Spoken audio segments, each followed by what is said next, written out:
Why were Irish immigrants central to the Civil War draft riots? Imagine arriving in a new country full of hope, only to face a draft that feels unfair and targets your community. That's what happened to many Irish immigrants during the Civil War. They made up a big part of New York City's working class, and when the draft laws came in, they felt pushed aside. The Enrollment Act of 1863 required all men between 20 and 35 to sign up for the army. But it also let wealthier men pay $300 or find someone to serve in their place. Most Irish immigrants couldn't afford this fee, so they saw the draft as unfair. They believed it was a way to force the poor to fight while the rich stayed safe.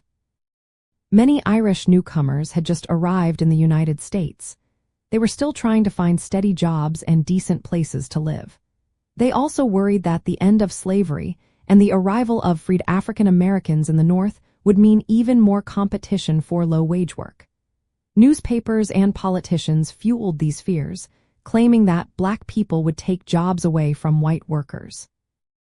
At the same time, black men were not required to serve in the draft because they were not considered citizens at that time. This made Irish immigrants feel they were being forced to fight a war that would help African Americans but leave them behind in poverty and discrimination.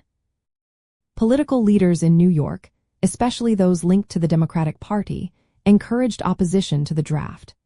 Many Irish immigrants supported the Democrats, who opposed President Abraham Lincoln and the Republican war effort. These leaders warned that the draft and the push for emancipation would hurt working-class whites.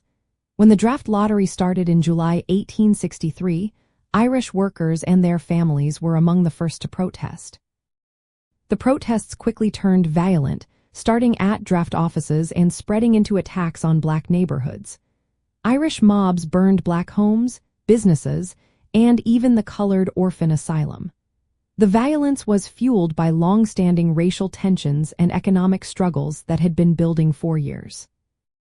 In the end, Irish immigrants played a key role in the draft riots because they felt directly affected by the draft, feared losing jobs to freed African Americans, and were influenced by political leaders who opposed the war and emancipation.